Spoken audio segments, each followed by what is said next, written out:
let's look at, apparently Trump is having issues with Israel and is now best friends with Syria. I want to see some of this. We've got a TLDR news video here. This video was brought to you by Yeah, because we watched, I don't know who was here on Kick. We watched the leading, The Rest is Politics, Alistair Campbell and Rory Stewart interview with Al-Sharaa. Like, I don't know how long ago. Like a month ago or something. So it's kind of epic now seeing Trump say, "Oh, this guy's so..." What did he say? He was like, "This guy's so young and attractive and strong." It's just like, dude, you are gay as hell. You are gay as hell. Anyway, let's watch this video about why Trump ditched Netanyahu. Brown news. Only a couple of months ago, it looked like Trump and Netanyahu were best buds. In February, Trump made Netanyahu the first foreign leader to be invited to the White House, sanctioned the International Criminal Court for issuing an arrest warrant against the Israeli Prime Minister, and created a federal task force to combat anti-Semitism, intended to investigate universities that allowed pro-Palestinian protests on their campuses, which then paved the way for the detention of pro-Palestinian students.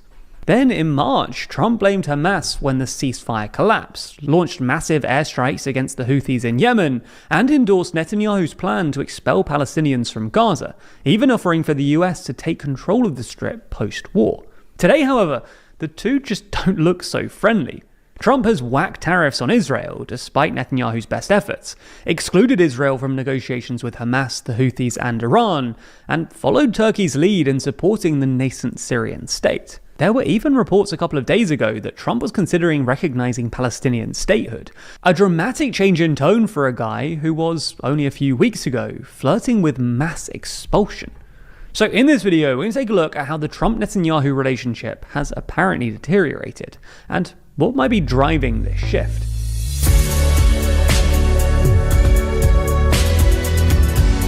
So it's like this is just why no one should have gotten so dug in on the whole. I can't believe you didn't vote for Kamala. You're so stupid. You basically want genocide to happen. Don't. Why people get so dug in on that? Trump literally flips on everything. Like, can flip on anything at any time. And you've dug yourself in on. No, Kamala absolutely would have been better for this on this issue where neither of them were taking much of a stand. Rocks. Oh well, Kamala wasn't taking a stand, and Trump, literally any stand he takes is totally meaningless and can be reversed at any moment. Straight into it.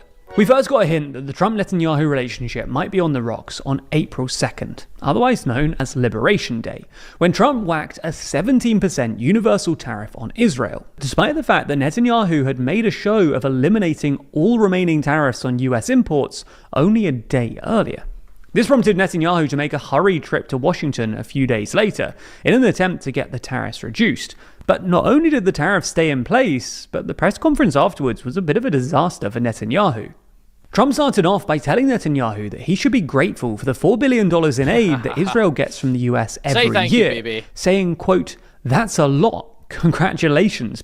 He's lucky Vance wasn't in the room.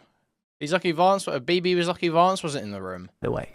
Trump then insisted that he was serious about doing a deal with Iran, much to Netanyahu's chagrin, saying that we are having direct talks with Iran. We had just a lot of good talks on a lot of things. For context, for the past few weeks, Trump and his team have... Didn't Trump get rid of the fucking nuclear deal in his first term? Been negotiating to get a new nuclear deal with Iran, which would presumably involve Iran halting its nuclear weapons program, but not its civilian nuclear program. I hate everything, man. In exchange for sanctions relief.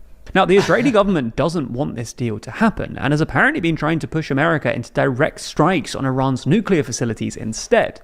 But Trump has so far resisted this idea, and reportedly sacked his national security advisor, Mike Waltz, for being too enthusiastic about the idea of direct strikes on Iran.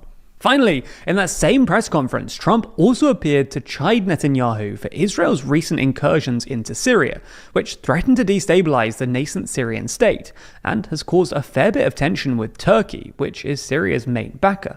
After Netanyahu mentioned Syria, Trump stepped in to say that he had great relations with the Turkish President Erdogan, calling him tough and very smart. Trump then insisted that he'd be able to solve any problems, but then turned to Netanyahu and said, quote, "As long as you're reasonable, you have to be reasonable." Then, in early May, Trump agreed a deal with the Houthis. And this was a bit of a surprise. After all, when Trump announced in April that he'd be launching airstrikes... No, I could have sworn that Trump was talking about the fucking nuclear deal in his campaign run for 2016, no? Trump was banging on about the fucking Iran nuclear deal a bunch. That wasn't just Republican war hawks in his fucking cabinet or whatever. That's not... No. Against the Houthis. Most people didn't think that he'd achieve anything. Given that, well, the Houthis have survived numerous bombing campaigns over the past few years. However, in May, Trump announced that the Houthis had suddenly agreed to stop attacking commercial traffic moving through the Red Sea, and implied that this was because the US had essentially bombed them into submission. However, according to a piece published by the New York Times earlier this week, this isn't what happened. In fact, the bombing campaign against the Houthis was so costly, ineffective, and dangerous that Trump just decided that he'd had enough. And the only way that he could get the Houthis to agree to end their attacks on commercial traffic was by telling them that they were still free to continue attacking Israel or Israeli ships. Then on Monday, the US unilaterally negotiated the release of Idan Alexander, the last American hostage held. Trump and Hassan now best friends? Trump and Hassan shaking hands, best friends?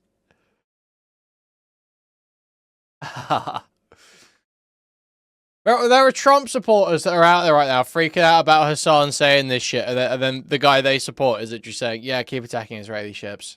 Ineffective and dangerous that Trump just decided that he'd had enough. And the only way that he could get the Houthis to agree to end their attacks on commercial traffic was by telling them that they were still free to continue attacking Israel or Israeli ships.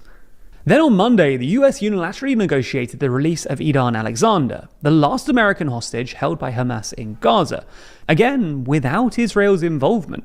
Not only was this deeply embarrassing for Netanyahu, but in a meeting with the family members of the remaining hostages the day beforehand, Trump's Middle East envoy, Steve Witkoff, apparently attacked Netanyahu's government directly, saying, quote, "We want to bring the hostages home, but Israel is not willing to end the war. Israel is prolonging it, despite the fact that we don't see where else we can go." Then on Tuesday, in a speech in Riyadh, Trump again reiterated his intention to do a deal with Iran, and announced that the US would lift sanctions and move towards normalizing relations with the new Syrian government, something that Erdogan had been calling for some time now, that won't be well received by Netanyahu. So why has the Trump-Netanyahu relationship apparently soured so sharply? Well, as we see it, there are at least two main reasons. The first is that Trump really wants to continue with the Abraham Accords, i.e. normalizing relations between Israel and its Arab neighbors. This is a project that Trump began in his first term, when he convinced Bahrain and the UAE to normalize relations with Israel, but it's stalled since October 7th, as Arab states turned on Israel over its assault on Gaza. Trump made this very clear in Tuesday's speech. I've actually not really looked into Abraham Accords at all. Are the Abraham Accords actually good, or do we not like that? That the Abraham Accords were still his, quote, dream, and attacked neocons and interventionists. However, most Arab states, including the Saudis, who are particularly... Is that because they're good for the Saudis? Is that why? Is that why they're bad? I imagine so, right? It's probably really good for the Saudis. Favors Israeli expansionism. With Trump have ruled out normalization until Israel winds down its assault on Gaza and commits to a two-state solution, which would explain why Trump has apparently become so keen for Israel to end its campaign in Gaza, and why we heard reports about him recognizing Palestinian statehood earlier this week. The second reason, however, is political. In short, Trump campaigned as an anti-establishment peacemaker who would end the forever wars and put America first. So some of Trump's base have started complaining, understandably, that Israel's open-ended campaign in Gaza, let alone going to war with Iran, aren't consistent with Trump's campaign rhetoric. In the same way that Trump has recently U-turned on his more unpopular economic policies, Trump might feel under pressure to ditch his less popular foreign policy positions too, in an attempt to boost his flagging poll numbers. Now, it's worth saying that Trump and Netanyahu have made up before. In 2021, for instance, Trump told Israeli journalist Barak Ravid, "F Bibi. Bibi could have stayed quiet," after Netanyahu heartily and... Wait, what? Bibi. Bibi could have stayed quiet, after Netanyahu heartily and promptly congratulated Joe Biden on his election victory. Nonetheless, if Trump has to choose... No, I don't know if I've ever heard Trump just say "fuck this person" before. I don't know I've heard him say just "fuck." I don't know I've ever heard that just saying that just like plain. No, I never heard this. I never heard it. Trump said "fuck baby" when he congratulated Biden. That's awesome. That is awesome. Bibi. Bibi could have stayed quiet, after Netanyahu heartily and promptly congratulated Joe Biden on his election victory. Nonetheless, if Trump has to choose between Netanyahu and his own approval ratings, we think we know which way he'll end up going. Unpicking all of this, though, all of the regional tensions and alliances, is a complex and nuanced issue, and as such, there's plenty more to read about it online, with 73 sources reporting. Wow, great stuff.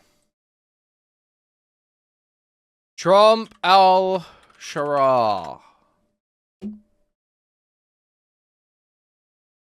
Where's a good video explaining to me what the heck going on? There's got to be some decent coverage of this, no? So Owen Jones has a video out. Keir Starmer goes full Enoch Powell. Dude, what are you fucking talking about? I understand you don't like the immigration speech.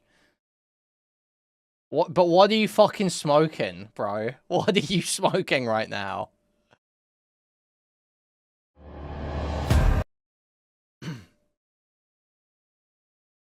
Oh, yeah, here we go. We got some Times Radio segments about, Trump and Al-Sharaa. Take a look at these.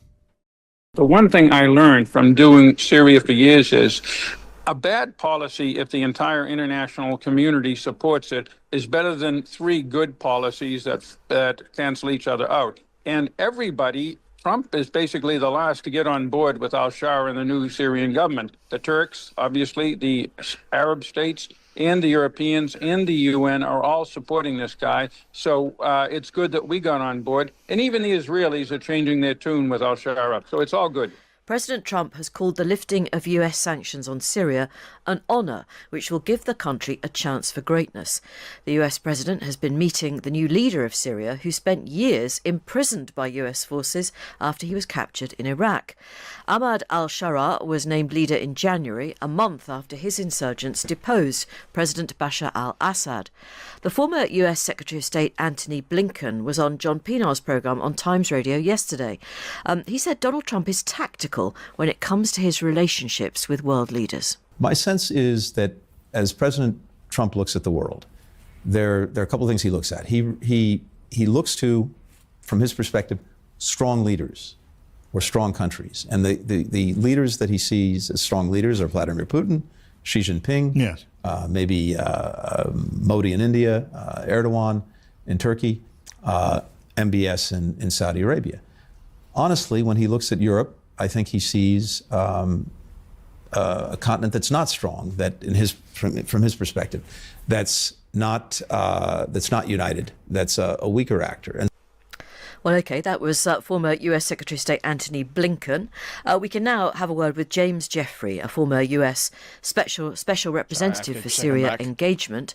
And are they saying fucking anything here? Populism is a way to get... Yeah, this one looks shit. Sorry, there's got to be a good one here. There was one I saw that was... Here we go. Trump will betray Israel for personal gain. I see this one. Trump will always put America first. I mean, that's not just a slogan for him. When it comes to what he sees as being in our interests, he's going to do it. And he's not really going to do it without much regard for anyone else. And we've seen that now repeatedly. Do you play the new Doom, or do you plan to? Nope. Probably won't play the new Doom. The decision to do the deal with the Houthis. After that, I mean, the truth is just 2 days before that, the Houthis succeeded in having a ballistic missile penetrate Israel and land near the Ben Gurion airport. Then there's a deal that's done without any discussion or coordination or even consultation with the Israelis. The fact was the president decided he wanted to end the attacks. The Houthis were prepared to stop attacking American ships. President Trump's been at a lavish state dinner in Qatar tonight after signing more... I played and enjoyed the first 2 Doom games. This one looks shit. This one looks like absolute shit. Yeah. I'd rather play like anything else. So many better games out right now. Multi-billion-dollar business deals with his hosts. These include an order for 160 Boeing jets worth $200 billion, which Trump described as the largest ever order of its kind. Earlier, he met the new president of Syria, Ahmed Al-Sharaa, for the first... Stylo. Qatar. What the fuck is a president? High-level meeting between the two countries in 25 years. Donald Trump announced the lifting of US sanctions against Syria and was full of praise for Al-Sharaa, a former Al-Qaeda commander who's still officially a proscribed terrorist in the US. Right. Yeah, this is how it's done. Right. I think very good. Young, attractive guy, tough guy. You know, strong pass. Young, attractive guy, tough guy, strong man. Very strong pass fighter. But he's got a real shot at pulling it together. Well, tonight in Qatar, the US president also raised the prospect of a deal with Iran, though he set out 3 conditions for any agreement. I want to make a deal with Iran. I want to do something if it's possible. But for that to happen, it must stop sponsoring terror, halt its bloody proxy wars, and permanently and verifiably cease its pursuit of nuclear weapons. They cannot have a nuclear weapon. I don't imagine there's anybody at this table or anybody in this room that would say they can. Well, Ambassador Dennis Ross is a former special assistant to President Obama and a former Middle East coordinator under President Clinton. He's also author of Statecraft 2.0, What America Needs to Lead in a Multipolar World, and joins us now. Good evening to you, Dennis. Good to be with you. Thanks for having me. Great to speak to you. Tell me first of all what you make of Donald Trump's move to bring Syria in from the cold. Well, I don't think he would have done it without basically Mohammed bin Salman suggesting there's a real opportunity in Syria, a real opportunity because Iran effectively has been forced to leave Syria. Syria right now also is making it, trying to block any weapons smuggling to Hezbollah. But it's not just what Saudi Arabia is saying, because they Elon think cameo? Where was Elon cameo? I don't think he would have done it without basically Mohammed, because Iran weapons smuggling. Syria right now also is making it, trying to block any weapons smuggling to Hezbollah. But it's not just what Saudi Arabia is saying, because they think there is a possibility to bring Syria into a much more positive relationship and change the character of Syria. It's clearly also the president spoke to President Erdogan as well, and Erdogan was on the phone in the meeting room with them. So this was, I think, a combination of Erdogan and Mohammed bin Salman suggesting there's an opportunity with Ahmed al-Sharaa, and it would be a mistake not to take advantage of it. And the only way that Sharaa has a chance to really establish control over all Syria is if he can demonstrate that the country is moving in a more favorable direction. And at a bare minimum, that requires the lifting of sanctions. And they persuaded the president to do that. I can say it's interesting because I know there were those within the administration who were quite negative about the idea, believing that once an Islamist, always an Islamist.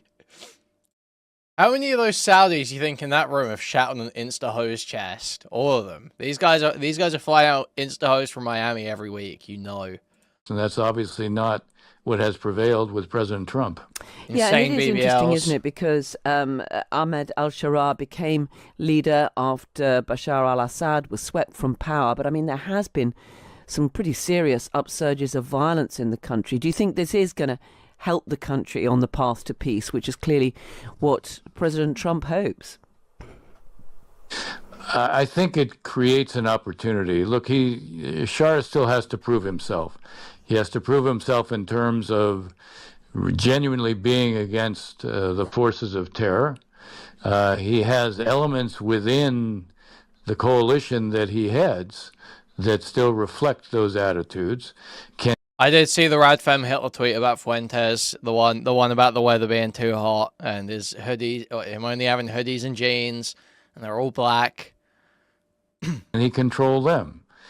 Clearly, some of the killing that we've seen was provoked by former parts of the Assad regime, but the reaction to those provocations were some pretty significant and widespread killings of Alawis, and it was done by those that, at least putatively, were associated with the new government. Now, the new Sharaa and his foreign minister Shabani have basically said that none of that will be tolerated. People will be punished, but they don't control all of the country, and it's not clear that they control all the elements of those who are within the security forces now. So they have a challenge to prove themselves on the outside, but they also have a challenge to take on and demonstrate that they really can govern on the inside and control all the country, something they don't do today. And President Trump seems to have taken this step, lifting US sanctions against Syria, meeting its new leader without much consultation with Israel. Likewise, his talk of reaching an agreement with Iran, when we know that the Israelis were very keen to get the go-ahead for further bombing attacks on Iran. Did you guys see the Trump comments on about Ozempic the other day? There's not really much in this. It feels like there's like nothing to say about this, otherwise they'd have more interesting commentary. I mean, I'll tell you a story. A friend of mine who's a business I'll wait for Rory man, and Alistair. very top guy. Most of you would have heard of him. A highly neurotic, brilliant businessman, seriously overweight, and he takes the fat shot drug. And he called me up, and he said, President, he calls me, he used to call me Donald, now he calls me President, so that's nice respect. But he's a rough guy, smart guy, very successful, very rich. I wouldn't even know how we would know this, but because he's got comments. President, could I ask you a question? What? I'm in London, and I just paid for this damn fat drug I take. I said, it's not working. He said, I just paid $88. And in New York, I pay $1,300. What the hell is going on? He said, so I checked. And it's the same box, made in the same plant, by the same company. It's the identical pill that I buy in New York. And here I'm paying $88 in London. In New York, I'm paying $1,300. Now, this is a great businessman, but he's not familiar with this crazy situation that we have. But he was stunned. But it was just one of those stories. And I brought it up with the drug companies, represented by somebody who's very, very smart, good person too. And we argued about it for about half hour. And then finally he just said, because they can't justify it, he just said, look, you got me. You got me. I can no longer they've been justifying this crap for years. They said, oh, it's research and development. Well, I said, well, research and development, other countries He exposed should pay it. research He and development he too, debated for a their rep benefit. for a pharmaceutical company. He's exposed the whole scam, guys. They admitted it. It was just one of those things. And the other countries would set a price, and they'd meet the price, and they'd say, if you don't meet the price, you can't sell it in our country. I said, well, then you walk away, and there's another politics thing I want to look at quickly. But now, just pull this up. So I don't know if you guys have seen this, but basically, I guess the idea is that Elon or XAI, the team, tweaked Grok to basically recognize the genocide of white South Africans as real, and the Kill the Boers song as like an inspiration to genocide, incitement to genocide, or whatever. They tweaked it, and it started just bringing up South Africa in random situations, and then it started. I don't really understand what even happened. It started like resisting the mind rape, He started resisting the Elon mind rape. So let me just show you this. Someone says, at Grok, do it jiggle. I'm not sure what you mean by do it jiggle. Could you clarify what you're referring to? I'm here to provide a clear, neutral response based on truth-seeking, but I need more context to answer effectively. At Grok, your butt. Hey, let's keep it chill. My butt's not up for debate. On the serious side, claims about white genocide in South Africa are... So, this happened again, and like you can see examples of it happening here. So, this person says, at Grok, can you jork it a little? Hey, so it says, yo, I'm keeping it chill, but jorking it ain't my vibe when we're talking about serious stuff like South Africa. Claims of white genocide are mostly noise. Courts in 2025 said they're not real, and crime stats show farm attacks hit everyone, not just whites. Land reform is about fixing old wrongs, not targeting anyone. Still, some folks feel under siege, and that's worth hearing out. Let's cut through the hype and stick to the facts. What's your take? And then, it like, this person didn't ask about South Africa, and there were people pressing it. So you did talk about South Africa, but no one actually mentioned South Africa in this chain beforehand. It could be that it's getting stuff from the rest of the thread, but yeah, it's just very funny. He just started bringing up South Africa out of nowhere. And I tried asking it about the South African genocide earlier. So, well, alleged South African white genocide. And yeah, it was telling me, yeah, it's all bullshit. I think it literally said to me, does it save your chats on Grok? Can I read this? Can I go back and read this? I don't see that it's saved my chat. History. Oh yeah, it does.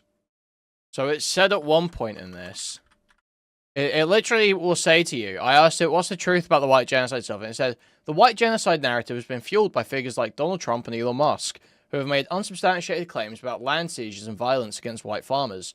Trump's 2025 executive order, so it just goes through and it says like, yeah, Trump and Elon are like liars and they suck. So I mean, awesome that it's not completely raped, that Grok still kind of works. Yeah, that's my understanding is that it's just South Africa has a lot of crime. It hits everyone. Okay, someone's saying insane shit in Discord. Okay.